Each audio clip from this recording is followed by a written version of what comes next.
Juicy. All these just no parent-in-laws, they sure know how to deliver the news. It's not how gift giving works. That's bullshit, you're bullshit, get in the bin.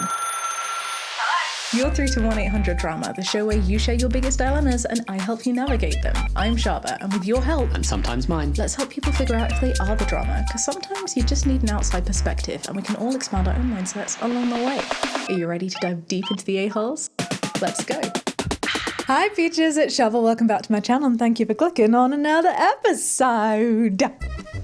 I don't know why I did that. It's Monday. I'm in a good mood. You know what that means? It is time for us to go fishing for holes. But before we do, I have two things to check with you, please. Number one, are you subscribed? Take a look. Most of the people who watch this channel on a frequent basis are not subscribed, and I don't take it personally. I get it, but just in case you happen to have forgotten, I just wanted to remind you how much it supports creators. It's entirely free for you to do. And along with all of the other metrics of engagement that YouTube has, like comments and hyping and likes, it just shows people that you like it, which means that the videos then pushed out further to more people who we can hopefully help out and have some fun with. And secondly, are you two having the same conversations that I am with friends recently about internet safety? Because I don't know, dude, it's just changing. I'm seeing so many more intricate scams that are really pissing me off. And alongside that, not related, just at the same time, I'm also seeing a bunch of household names that we use every day updating their terms and services, changing the way that they deal with data to just take so much more without our consent. Now, more than ever, we need to make sure that we're being safe on the internet and that we're simply just being informed. So I'm very grateful for an ongoing sponsor that I have on this channel, Surfshark. Thank you so much for sponsoring today's video as well. If you've been here a while, you know that me and Surfshark, we're tight, we're buddies. We have been doing this for a little while. And I normally do this little movie shtick to tell you what Surfshark's all about, but I wanted to spend some time just straightforward let you know that I really just want you to be safe on the internet, whether you're using a VPN or not. So how does a little surfing shark deal with internet safety?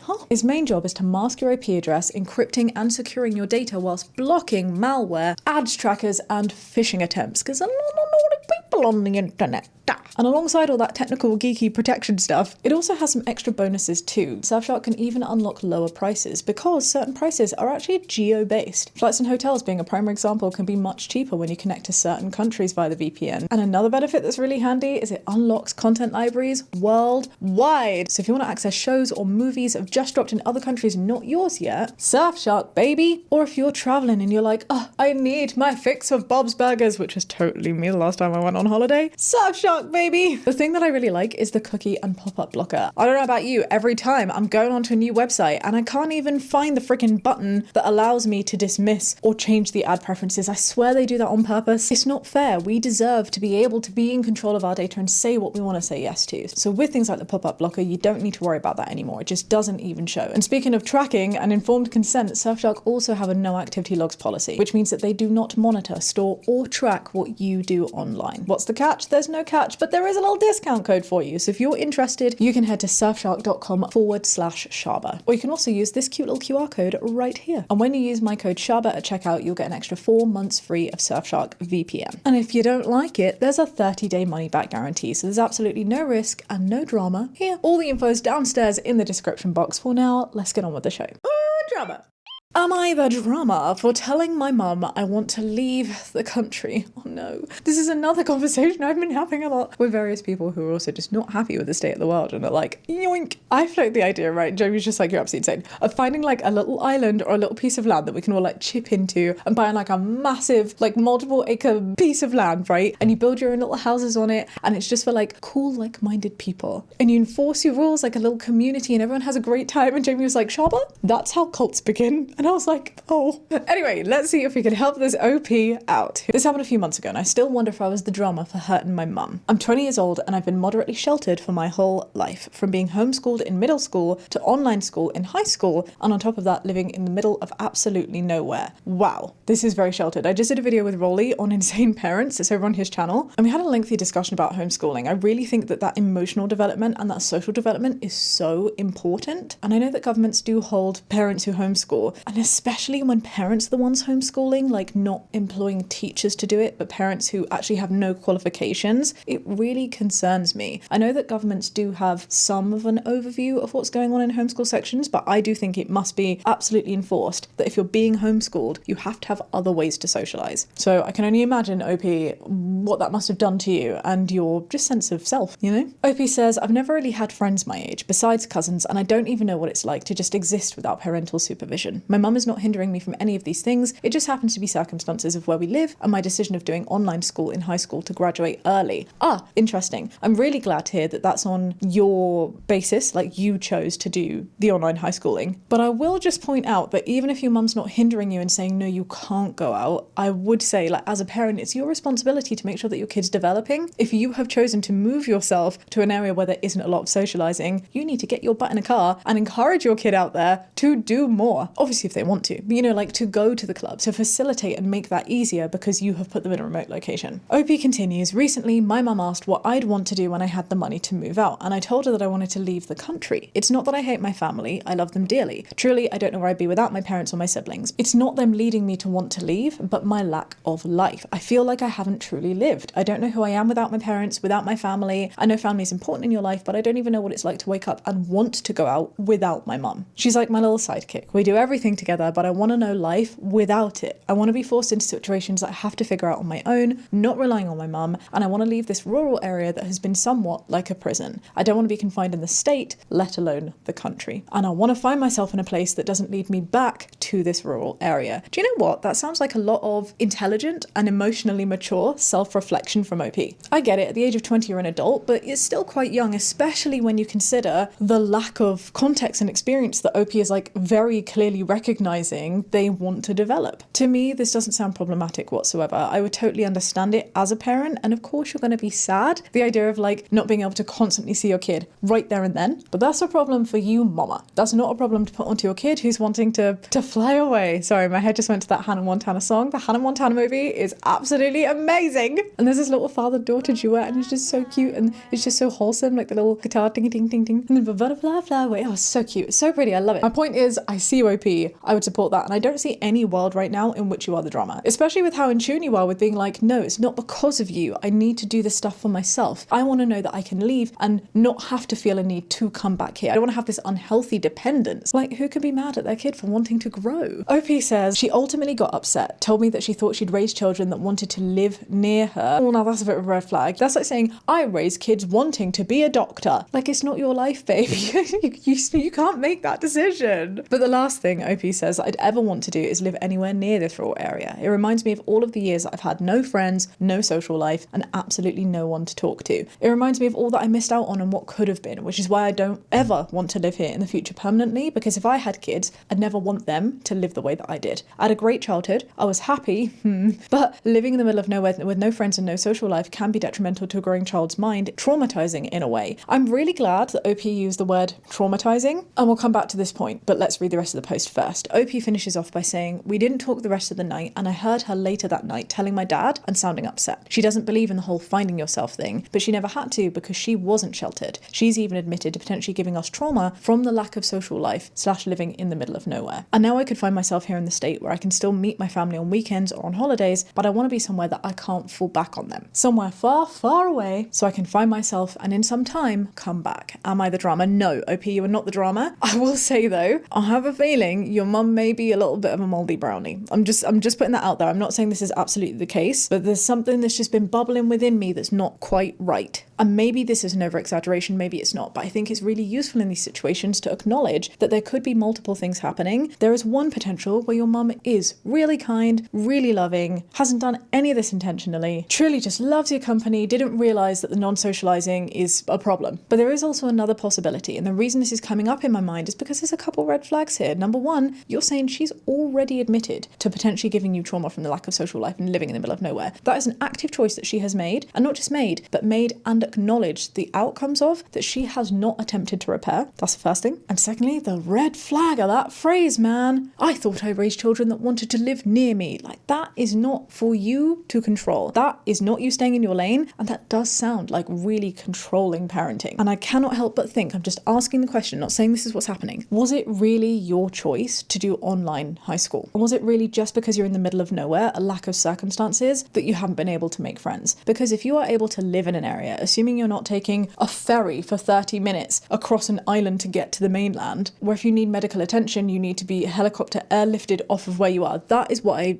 see and regard as truly remote. But OP hasn't mentioned any of that kind of stuff here. It sounds like if you need to go and get groceries, you can do that. If you need a hospital, you can do that. My point being, there is community. It may be far, it may not be as easy to reach, but there is community. And it goes back to the point that I said right at the beginning, the onus is still on the mum to make sure that you are fully developed as a kid growing up, that you want to socialize, that you are making friends that help you grow as a person, because all of that stuff is just as important, more important in many ways than the academics that we learn being homeschooled. And I see a potentially unhealthy resemblance of something that I used to do, which was, I love this loved one so much, this guardian figure. I am so obsessed with them. I want to go places with them. It's not their fault, it's my fault. I chose to be homeschooled. I chose to isolate myself from the rest of society. It's me. And now I'm sad that I'm upsetting this guardian. I'm upsetting this loved one. But in my situation, it was quite an insidious twist of onus that was making me feel like I had chosen these things. I didn't choose to move colleges and do all of that weird flipping around that I was doing. I looked into the Open University incredibly seriously, not because it was what I wanted to do, but because it's what I was being heavily influenced into doing when I didn't want to go. And sometimes when we are in these controlling situations, especially when there's a dynamic of power, where kids are reliant and intimidated by parents, and especially when you don't know any better. Like in this situation, you have no reference of how friends are dealing with their parents and if that's something that they deal with too, because you don't see it. All I'm saying is it just ticks all of the boxes for what could be an unhealthy and toxic family dynamic. And it feels like maybe OP, you're not being real with yourself. When you say things like, I had a great childhood, I was happy, in the same sentence as saying, but I had no friends, I had no social life, it was detrimental, and I can see in many ways it traumatized me. It just,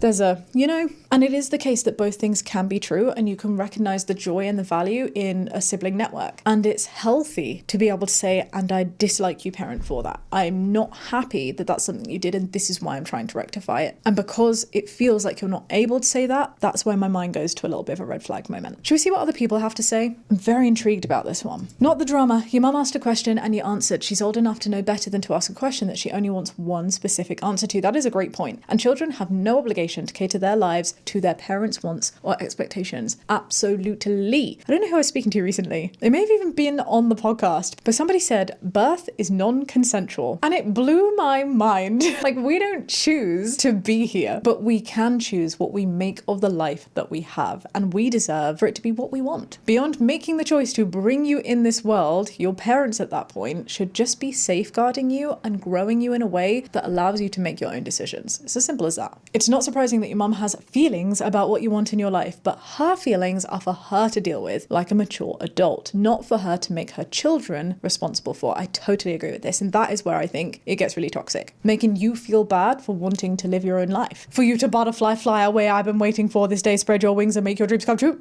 Someone else has recommended a subreddit, Homeschool Recovery. The trauma from the isolation, the guilt trips, and not knowing who you are, we are your people. I love that that's a resource. If anybody else listening to this feels like they can really heavily relate, then I hope this is useful for you too. There is absolutely nothing bad about wanting a different life. Not the drama. It is your life to live the way that you want. Okay, I'm really glad there seems to be consensus on this forum. Oh, no drama here, as you want to experience life in a different place, but it's not unreasonable for her to hope that her kids want to live nearby. Are you fit enough to join the army or navy? That could be a good way to go and see more of the world. You could also apply to be an au pair for a family living in an urban environment, as you are young and should take the time to explore. I love the suggestions. They're very on different ends of the spectrum, but it's true, there are so many ways in which you can do this. I know people who au paired and from that lived in France for a couple of years and made a whole living and really grew as a person with no expense. I wish I'd known about something like that when I was younger. I probably would have done the same. The one thing that I do disagree with in this comment is it's not unreasonable for her to hope her kids would want to live nearby. That in itself is true, and it's not unreasonable, and it's also not unreasonable for her to feel sad about it. What is unreasonable is for her to flip the responsibility and that blame onto you, which I think phrases like, I thought I raised kids that wanted to live near me. That goes beyond this. This isn't just hoping your kids will live nearby. This isn't just being sad. That's putting blame, and that's not okay. I wish you the best of luck, OP. And you know what? You might go abroad and be like, whoa, this isn't for me. I thought this is what I wanted, but actually it's too different. Maybe you settle somewhere not too far away, or you feel that you can have this middle ground where you are commutable and close by, but still living your own life. And it's only by having that independence to encourage you to get out and see community that you realize that whatever you decide, it is your choice. I'm excited for you and I wish you the best of luck. Oh, drama.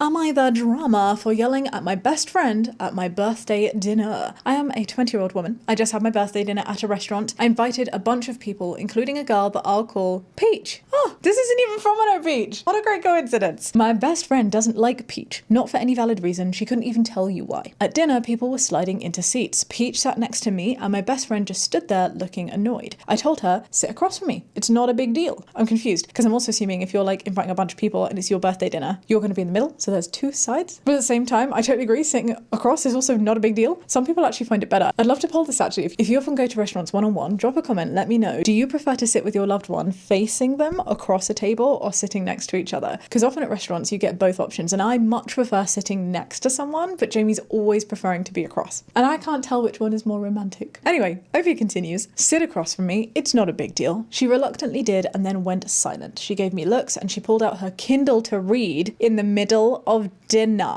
Everyone was staring like, what is she doing? That is so rude. From a best friend, I have questions. What did Peach do? You're saying there's no valid reason, but there's got to be a reason. Even if that reason is she's jealous, she feels intimidated by Peach, she thinks that Peach is trying to take over her position as new best friendio, there's always a reason. People are not just assholes because they want to be assholes. 99% of the time at least. But at the same time, if you have those problems, imagine making such a scene at your best friend's party. That's not okay. That is not how best friend acts. She was mad because a week earlier I had told her that she could sit by me. Oh, but I'd honestly forgotten and I figured it wasn't a big deal. It was my birthday. I'm still confused because assuming you're not at the end of the table, there are two bloody seats next to you. Even if you are at the end of the table, she can sit round the corner. Everybody around a table has two spots next to them. Is it just me? Isn't this an easy one to solve? The logic isn't logicking. Plus, earlier that day, I told her on the phone that I'd had such a horrible day that I almost cancelled the party, so I expected her to be considerate. I'm sorry I had a crap day, OP. Instead, she was cold and distant. I told her to stop acting like this over a seating chart and that she was ruining my birthday, and she said, I don't care. You are 20, for God's sakes. Ugh, that stung. Yeah, I can imagine. Another friend even offered to switch so that she could sit by me, but she refused. I told her that she should communicate instead of shutting down. Your friend is absolutely being the drama at this point. Someone else even noticed and was just like, hey babe, come. This is what you wanted. I'm allowing this to happen, and she's still saying no. Talk about main character syndrome. At that point, my boyfriend and his friend walked in and my best friend started crying.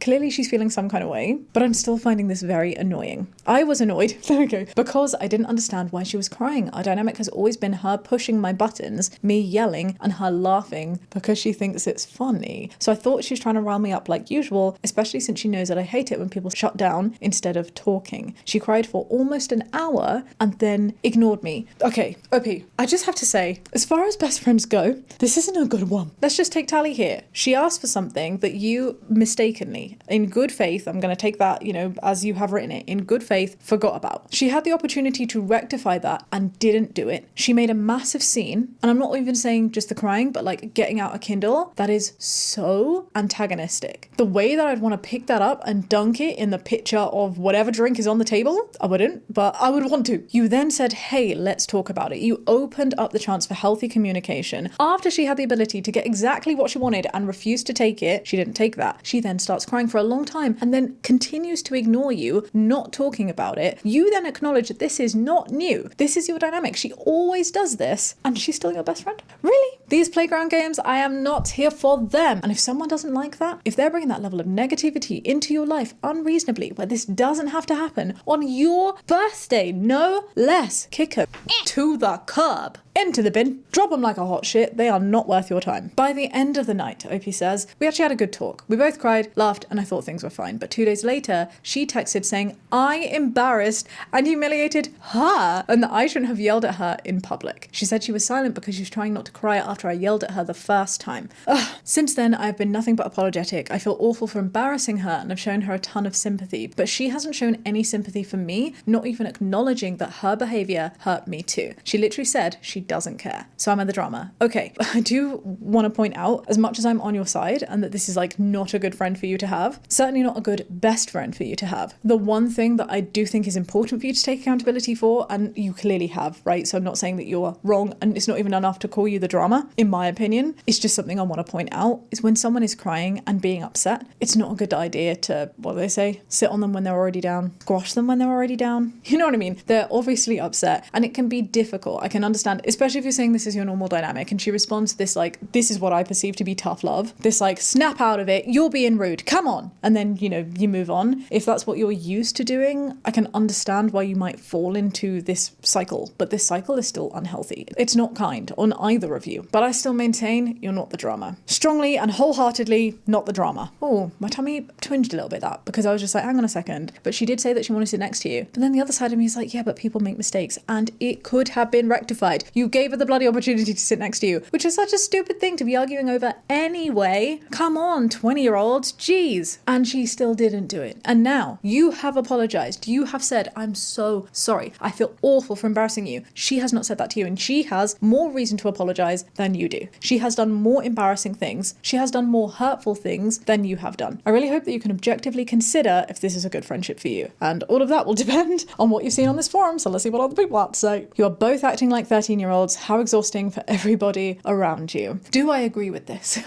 No, I don't think I do. I think she's acting like a 13-year-old, your friend, but I don't think you have been. You said, hey, talk to me. Don't shut down. I'm communicating with you. You know I don't like it when you shut down. Let's converse. Let's get past this. And she didn't. She pushed you to a point where you felt your option, based on previous history of what has worked, is yelling, and you have apologized for your wrongdoing whilst recognizing that she hasn't for hers. I don't see any world in which you are acting like a 13-year-old. I disagree with this comment. Your friend, however, does sound exhausting. Children really shouldn't be allowed to hold dinner parties at restaurants. Everybody sucks here. Ooh, there's a lot of shared accountability on this post. Our dynamic has always been pushing my buttons, me yelling, her laughing because she thinks it's funny. Since then I've been nothing but apologetic. Are you not exhausted by this so-called friendship? I am, just reading about it. Same, babe, same. Everybody sucks here in this particular scenario. Ooh. But it sounds like not the drama in general, and you need to consider if she's actually a friend. I agreed with this up until that everybody sucks here. I don't know why I'm like so strongly like defending OP. I feel like I'm on like a little boxing ringside, like yeah, I'm not agreeing with forum on this. Everybody sucks here. Yelling and making a scene at a restaurant is rude. You contributed to it and so did your bestie. Maybe I'm downplaying the yelling thing. Maybe in my head, yelling at a dinner party, like maybe the view of what I'm seeing is not realistic to an entire situation. Is that what could be, you know, the difference between how I'm viewing this and how everyone else who's saying everybody sucks here is viewing this? To be honest, I was envisaging more a private area and lots of people where it's therefore very loud, right? And so you two having a heated conversation and you yelling a little bit probably isn't going to be seen beyond your table. So you're not disrupting other diners. This is entirely assumptions, by the way. It's just what my head did visually. And your friends already recognized that there was rudeness. And then she started bawling, making more of a mess. And then you guys are yelling and crying and all of the above afterwards. So I was also, again, assuming at that point that you guys are a little bit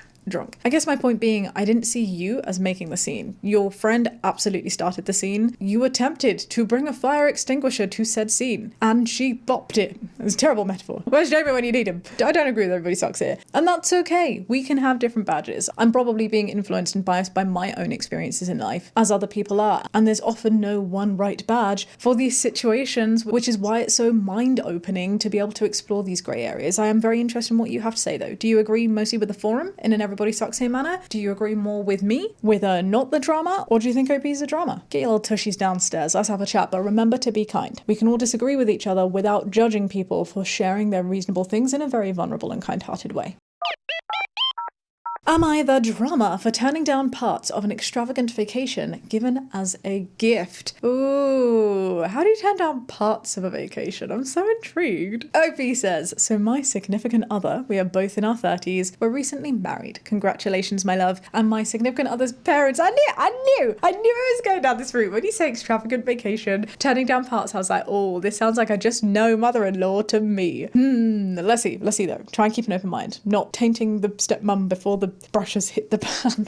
OP was explaining the significant other's parents. The stepmom's 60. The dad's in his 70s. The dad married the stepmom about 10 years ago. All right, okay. And they got us an international trip as a wedding giftio. Lovely. It's to a place that my significant other has always wanted to go, and we were ecstatic to hear that we were finally going to get a chance. That is very lavish. Is this like honeymoon? Or is this a vacation that's not your honeymoon, which is still amazing, but I do think really changes the context of the post. And also, what's the parts that you don't like? Juicy. A couple weeks after the wedding, we found out that my significant other's parents were planning to attend with us. There it is. All these just no parent-in-laws, they sure know how to deliver the news. This was a surprise, but not a major one. Well, there you go. That's already the red flag. It's an existing pattern of behavior. We often go on little trips together, and it's not unusual for us to travel together, despite this representing the largest trip that we would have ever taken together. Okay, actually, no, I take that back about the patterns of behavior. I misunderstood. This isn't OP saying that's an established pattern of them inserting themselves into situations that they shouldn't be in. This is an established pattern of you guys going on group holidays, which is actually cute. When we started planning the trip, we found that my significant other's stepmom has already planned everything. It's going to be a guided excursion with guided tours and travel booked for every day that we are there. As appreciative as we are for all of this thought, we are not nearly as extroverted as my new in-laws are, and we want to have time to explore the towns on our own rather than as a large group. I totally agree with this, and each to their own. I do love a little guided moment. I love a guided tour, but I also love self-exploration, and I am such an anal holiday planner. I think it's because of my ADHD, but I do just want to get, I want to make sure that I'm being fully informed of everything that I want to potentially explore. I'll research everything down to Google mapping routes and how long it takes to get to places to do a rough itinerary. But it's also really important to me that things are not packed in. I don't want to have a super hectic holiday. The idea of traveling every day is not okay for me. I want to make sure that I've got at least, it depends on how many days you're there for, right? But a chunk of time to have downtime and appreciate just the place that you're staying and some rejuvenation. It's horrible sometimes when you go on holiday and you come back feeling more tired than when you went away. But also there have been times where, because I look into the things like the guided tours probably too much, I'm definitely an over planner. It is to a fault, I'm admitting that, but there have been so many times where we've gone out and done things individually. I'm thinking particularly of this time that we went to Mount Etna, and we did that self-guided. Other people did a tour, and then afterwards we did a cooking class, which was very guided, where we met up with those people and they were like, oh, I didn't get to see that. Oh, I didn't get to do that. And I was like, I know, the tour wasn't part of that, which is why we didn't do the tour. Which proves my point that sometimes self-guided tours are not a good idea for you. They don't do what you want to do. They do what the majority of people want to do. So if you want to do that on your own time, seeing things that you want to see, going into kooky shops, not being like, come on everybody, off to the next major tourist spot. I hear you, I relate, I get you. OP continues, we found that there are a number of optional side quests as part of this travel package, each representing a day or night that would be an extra charge for a guided tour, and everyone who wasn't on the tour would be left to their own devices. Ah, now I'm understanding the parts thing. My significant other and I thought that this would be a perfect time for us to get time to ourselves. We could skip the side quests and spend the day filling our introverted batteries. Exactly. Going to find the best little gelato places, chilling at the beach, going back to the same gelato place because you forgot to take the cute little selfie. You make your holiday your own, babe. I love that. Rejoining with the in-laws afterwards for the main event. The problem is the stepmom already booked the side quest without our input. That's very annoying. That's particularly annoying because they didn't tell you when they told you it was a wedding gift that they were coming, let alone that they booked these other things. So it feels a little bit sneaky to me, but also this is your holiday. Who gifts something and then is like, and this is how you're going to use it? That also feels a little bit weird. Imagine if it was a physical, tangible gift, right? And not a holiday. Imagine if it was a perfume kit and they're gifting it to you. Here, I know you're really interested in making perfumes. There you go. But just so you know, I've already taken out the fragrances that I didn't think you'd like. So now you can only make one specific perfume fragrance. That's not how you gift things. Or if we extract the principle to another experience, imagine going to a nightclub and someone's like, I'm gifting you a night out, babe. We're going to go hit the town, paint it pink. I know it's normally red, but but I'm going to choose your drinks all evening, right? Because I'm buying it. So I'm going to tell you what it is that you want to drink, and I'm going to tell you the songs that you want to dance to. If I don't want to dance to it, if I don't want you to dance to it, you're not going to dance to those songs. It's not how gift giving works. OP finishes off by saying, I inquired and found that the charges are refundable if we want to cancel. Go you. I see you, OP. I see you taking initiative, and you should. You insert those boundaries, because this is just the beginning of your marriage. And if you don't do it now, you don't know what else she's going to say or do that could be overstepping. I like this. It's like you're showing your little teeth in the jungle. And then you're going back to her with a fully informed set of options. I spoke with the in-laws about our intent to get her money back and have that time to ourselves, but the stepmom's response was defensive. She felt that we were being ungrateful by denying them the opportunity to do these activities with us. She felt that the idea that we would want any time apart from them at all was being ungrateful, and the roughly 1 to 2 hour windows of time that we would get at each destination should be enough for us. So am I the drama for wanting this vacation to be what my significant other and I want it to be over the objections of the person paying? Or is it being ungrateful to want to change an extravagant gift, seeing as we're not the ones paying for it? Well, no, I don't think you're the drama. I don't know why I've given you 2 badges, but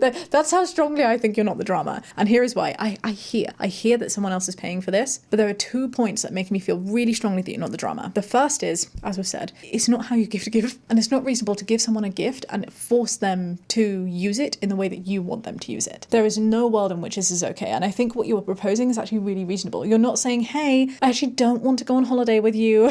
We just want to do it ourselves. Thanks for the money. Bye. You're not doing that. You're saying, hey, let's go together, but we don't holiday how you holiday. So how about you go do that thing, and at literally no expense to you. In fact, it saves you money. We will then have a better time on the holiday that you have gifted to us to have a good time. I'm still, by the way, assuming that this is not in lieu of your honeymoon, because if it is, that's really weird and they shouldn't be going at all. But my second point is, especially when it comes to a gift like this, it doesn't sound like a small weekend somewhere, right? The vibes of this, the travel's booked every day, the big excursions. This isn't just a tiny holiday. I'm assuming that 2 people who are married and in their 30s also have jobs, which means that this gift from them is still at an expense to you. When you're out there, you're going to be paying for things. I'm assuming you're going to cover your own food. For example, you're going to want to buy gifts, and more importantly, you're going to have to book time off work. Annual leave is precious. That is time away. And I just find it really rude as well that not only is stepmom reacting in a defensive way for you saying, I want a holiday in the way that I enjoy holidaying, on the gift of a holiday that you have given me to be happy, but they've also just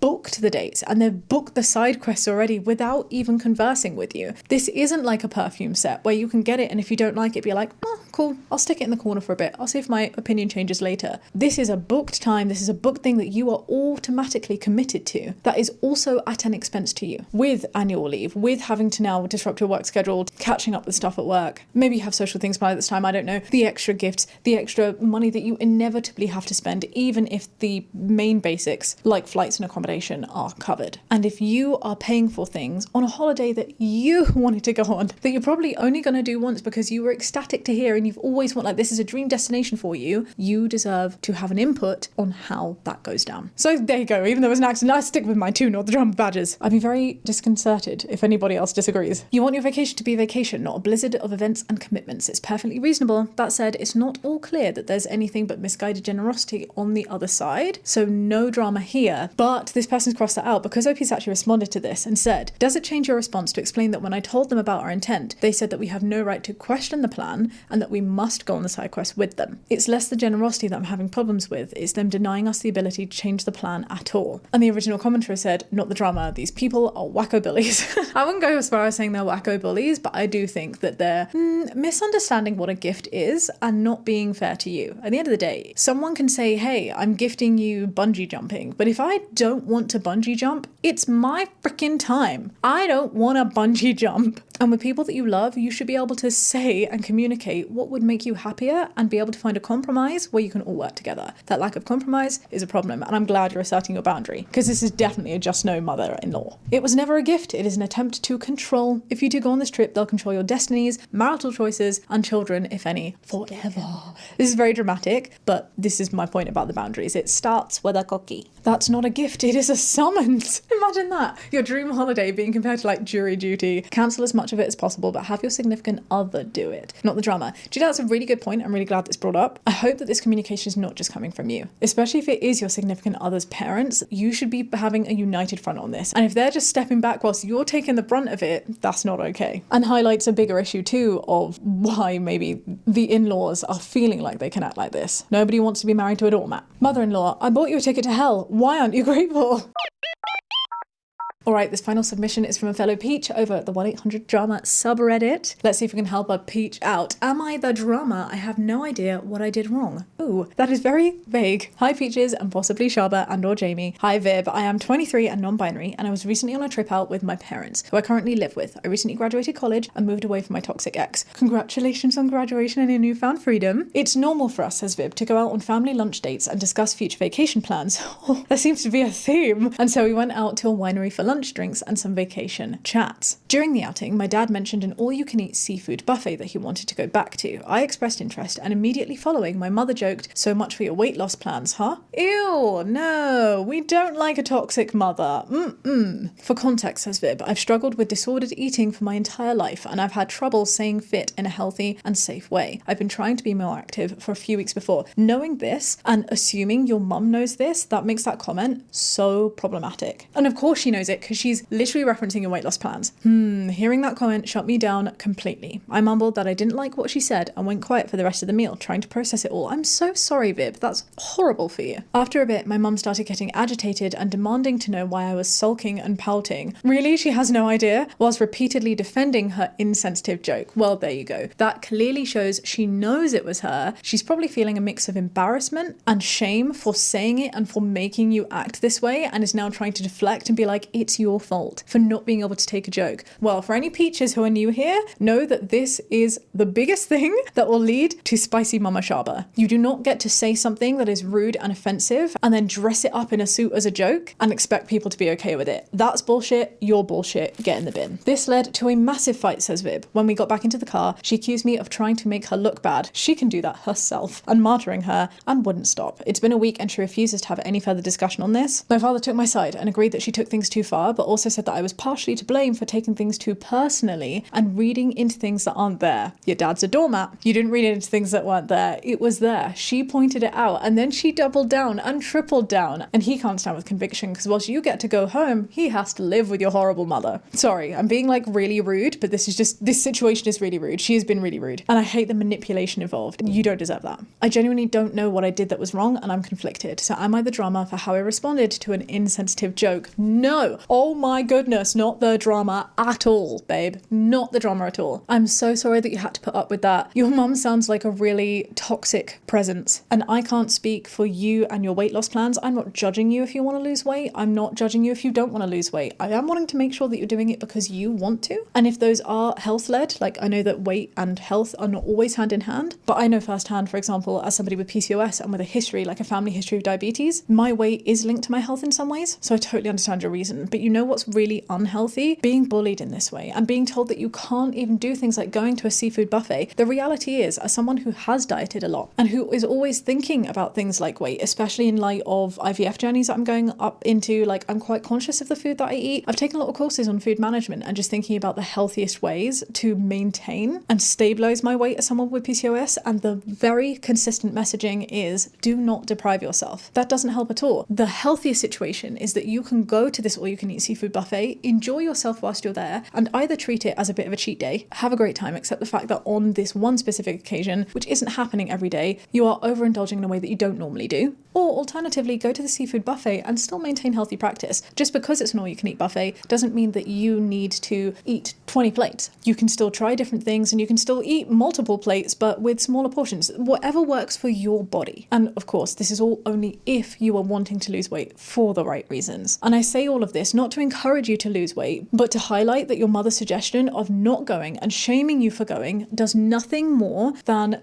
placing distrust in you, placing a stigma in you, embarrassing you, and making you feel more like you are incapable of going to places and being in control of yourself, which is not going to help you in any which way. And then to turn it on you and be like, you're the problem because you can't take a joke? F off. I'm sorry, Vib. You are absolutely not the drama in this situation. I'm sorry that you had to even approach the forum with this, and I'm hoping that there's a bunch of of Peaches that are ferociously typing in the comment section right now to give you love and support. Peaches, please do head over to the subreddit itself or comment here so we can show our support for Vib. If anybody thinks that they can defend the mum in any kind of way, I mean, I'd be really interested to hear your opinion, but I just don't think it would be coming from any kind of rational place. Not the drama, and I'm so sorry that your mother said that. I wouldn't say that to anyone under any circumstance, let alone with what you've been struggling with. I hope you're feeling better, by the way. Absolutely same. And also, that's such a good point. Anyone. How is this coming from your own mother? That's so rude. But you didn't overreact. In fact, you underreacted. Your mum was way out of line, and even your father trying to brush it off is super not okay. Hope everything works out. Rooting for you. I love this community, and I totally agree with this comment. Not the drama. What she said is likely very much about her and either her own issues or her imaging of those issues onto you. It's okay that you shut down, and I don't think your dad's right, because it was your legitimate response. That said, maybe you can workshop what kind of response you want to give next time. I love this advice. E.g., you just said, wow, so much for your weight loss plans. Or otherwise shift that awkward back. Oh, yikes, mum. And then shift topics after a moment of silence because you live with these people and need things to go smoothly, presumably. This type of comment isn't appropriate at any time, regardless of your history. Best of luck. I love that. And if any other Peaches have any other advice on how to deal with these comments, especially from loved ones, please do let us all know. Christmas is coming and we all know what that means. Even on this channel, honestly, the amount of comments that I get that are body shaming. My weight has fluctuated a lot recently, and it's very interesting to see strangers on the internet insert themselves into your life.